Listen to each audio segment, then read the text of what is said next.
விமானப்படை தளத்தில் இருந்து ஹெலிகாப்டர் மூலம் பல்லடம் புறப்பட்டிருக்கிறார் பிரதமர் நரேந்திர மோடி. இது குறித்த முழு விவரங்களை இணைப்பில் காத்திருக்கும் செய்தியாளர் ராஜகுமரன் வழங்க கேட்கலாம். ராஜகுமரன் வணக்கம், தகவலை பதிவு பண்ணலாம். பிரதமர் நரேந்திர மோடி 2 நாள் பயணமாக தமிழகம் வந்தடைந்திருக்கின்றார்.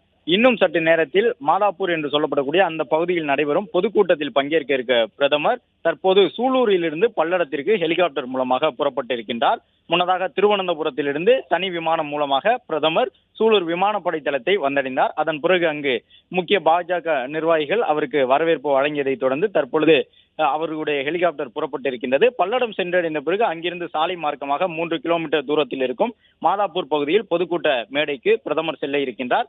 பிரதமர் பயணிக்கக்கூடிய அந்த சாலைகள் முழுவதுமாக பிரம்மாண்டமான முறையிலே பாஜகவினர் ஏற்பாடுகளை செய்திருக்கின்றார்கள். 2 பக்கமும் பாஜகவின் தொண்டர்கள் மட்டுமல்லாமல் பல்வேறு கலைக்குழுவினரும் இணைந்து கலை நிகழ்ச்சிகளோடு பிரதமருக்கான வரவேற்பினை வழங்க இருக்கின்றார்கள். அது மட்டுமல்லாமல் ஏற்கனவே பாஜகவினர் திட்டமிட்டபடி இருக்கைகள் கிட்டத்தட்ட 3 லட்சத்திற்கும் மேற்பட்ட இருக்கைகள் போடப்பட்டிருந்த நிலையில் 5 லட்சத்துக்கும் மேற்பட்டோர் இன்று பிற்பகல் 3 மணி அளவில் குவிந்திருப்பதாக தற்போது அங்கிருக்கக்கூடிய பாஜக நிர்வாகிகள் தெரிவித்திருக்கின்றார்கள். 5 லட்சத்துக்கும் மேற்பட்ட பாஜக தொண்டர்கள் தமிழகத்தின் பல்வேறு பகுதிகளில் இருந்தும் அந்த பொதுக்கூட்டம் நடைபெறக்கூடிய விழா மேடைக்கு முன்புறமாக குவிந்திருக்கின்றார்கள். மேலும் காவல்துறையினர் 5000க்கும் மேற்பட்டோர் பாதுகாப்பு பணியில ஈடுபட்டிருக்கின்றார்கள். பிரதமருக்கான அந்த மத்திய சிறப்பு பாதுகாப்பு படை காவலர்கள் மட்டுமல்லாமல் தமிழக காவல்துறையினர் என்று ஏராளமானோர் பாதுகாப்பு பணியில ஈடுபட்டிருக்கின்றார்கள். பிரதமர் மோடி சூலூர் விமானப்படை தளத்தை இன்று பிற்பகல் 3 மணி அளவில் வந்தடைந்தார். அதன் பிறகு ஹெலிகாப்டர் மூலமாக தற்போது புறப்பட்டு பொதுக்கூட்ட திடல் அருகே அமைக்கப்பட்டிருக்கக்கூடிய ஹெலிபேட் தளத்தை சென்றடைவதற்காக பிரதமர் பயணம் மேற்கொண்டிருக்கின்றார். மாநாட்டு திடல் வரை கிட்டத்தட்ட ஒரு கிலோமீட்டர் தூரத்திற்கு தனியாக இதற்கென சாலை அமைக்கப்பட்டிருக்கின்றது. அந்த சாலை வழியாக திறந்த வாகனத்தில் பயணம் செய்யக்கூடிய பிரதமர் மாநாட்டு மேலையில் அண்ணாமலையினுடைய எண்மண் எண் மக்கள் நடைபயணத்தை நிறைவு செய்ய இருக்கின்றார். பிரதமருடைய இந்த வருகையை பொறுத்தவரை 2 நாள் பயணமாக தமிழகத்திற்கு வந்திருக்கின்றார்.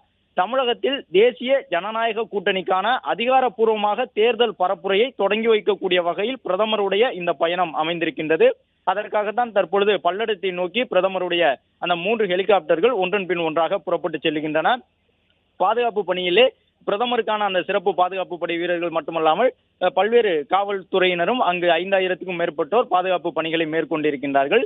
இன்னும் சற்று நேரத்தில் பல்லடம் அருகே அமைக்கப்பட்டிருக்கக்கூடிய ஹெலிபேட் தளத்தை சென்றடைகின்றார் பிரதமர் பயணிப்பதற்கென பிரத்யேகமாக ஒரு கிலோமீட்டருக்கு புதிதாக சாலை அமைக்கப்பட்டிருக்கின்றது. அந்த சாலையில் திறந்த வாகனத்தில் இருந்தவாறு பிரதமர் பயணம் செய்கின்றார். பிரதமருக்கு வரவேற்பு வழங்குவதற்காக பாஜகவினர் அந்த பகுதி தொண்டர்கள் ஏராளமானோர் குவிந்திருக்கின்றார்கள்.